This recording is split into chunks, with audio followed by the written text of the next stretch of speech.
We're going to have Danny is going to come up and do some of the stats. And you know, when I first heard that story, standing here 30 years ago, I can really relate to Rusty because my dad was lived in Chicago. He worked on the Sears Tower, so I saw the pride that came from working on something amazing. And that bridge right there is amazing.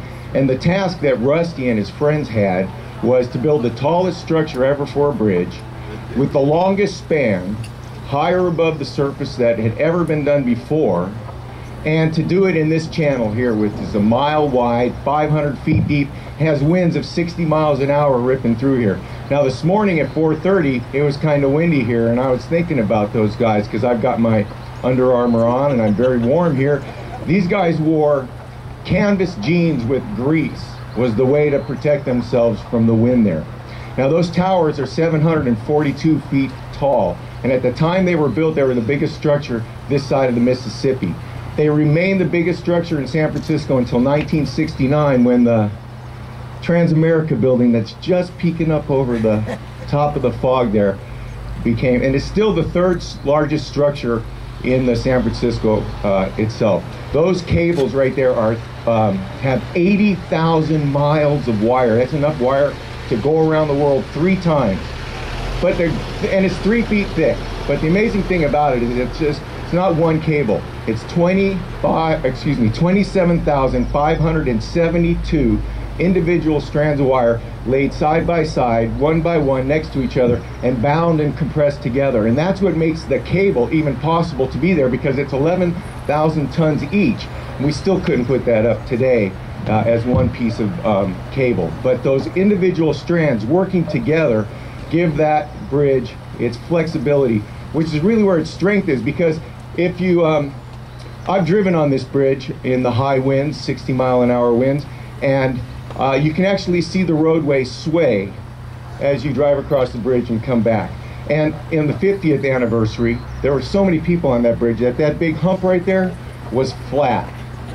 That bridge can move side to side 27 feet, up and down 16 feet, and the towers at the top will sway 4 feet either way in order for this to be flexible enough to withstand this. If you look across the bay over there, they're building a new bridge to replace one that was built at the same time as this. A nice, strong, sturdy bridge that doesn't flex, and that has to be replaced. This one has made it through the earthquake undamaged. In fact, it carries 40 million cars a year go across that bridge every year. And this next year will be 2 billion total vehicles across that bridge in 75 years. Now, all of these are just elements of steel that really don't mean much if you don't have a vision to put them together like this. And Joseph Strauss built a vision, and he talked for a decade to people. Can you imagine how many words, many more miles of wire than words, but he had the words to build this vision. But it was the design, his design was absolutely ugly, all right? It was the most atrocious thing. I'm so glad he didn't win on that part of his vision. But Leon Mossif designed this bridge. It was the first time they had this deflection theory where the bridge could be flexible, and that's what gave it the ability to do this span, which was at the time 20% farther than anything they had tried before. And so this was an amazing feat. The Art Deco design was by a local designer, Irving Morrow. He designed the towers, the light structure, and the color of the bridge. And here's the great part. So all of you who wonder if you're making a difference and if it's counted and if people notice. So when we did this 20 years ago and 30 years ago, we talked about Joseph Strauss and his vision and the architect and the engineer. But there was a guy named Charles Ellis. He was the guy who did the volumes and volumes of hand calculations. There were no computers, hand calculations to make sure that this bridge, he was the engineer. And the great thing, 75 years later, tomorrow, they are going to acknowledge him officially as the principal designer and engineer for this bridge, for Charles Alton Ellis. So I like to, one other thing that he was very famous for is that he had a ability to see. He cared about the workers, and so we're going to hear from someone next who's going to talk to you about what he did to design something that made this even more remarkable. Is that the fewer lives that died and the building of this bridge.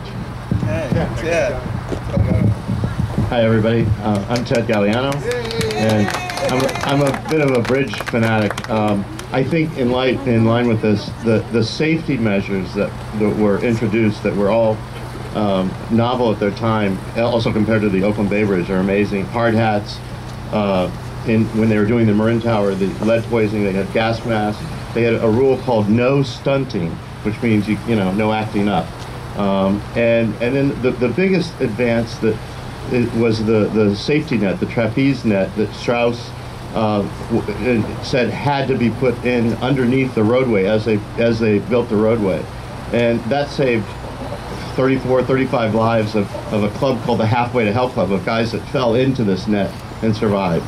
And it's also known, sadly, that there was an accident that broke the net. That was one of the worst bridge building accidents ever that had happened. But despite that, you have to realize that the net saved so many lives. And I think if you know about the building of the bridge, what the precautions that were made to try to keep workers' safety, I think you would just never want to jump off it.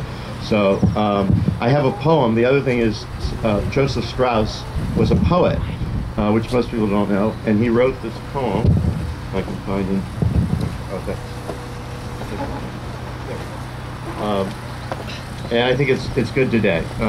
I am the thing that men denied, the right to be, the urge to live, and I am that which men defied, yet I ask not for what I give. My arms are flung across the deep, into the clouds my towers soar, and where the waters never sleep, I guard the California shore. Above the fogs of scorn and doubt, triumphant gleams my web of steel. Still shall I ride the wild storms out, and still the thrill of conquest feel. The passing world may never know the epic of my grim travail.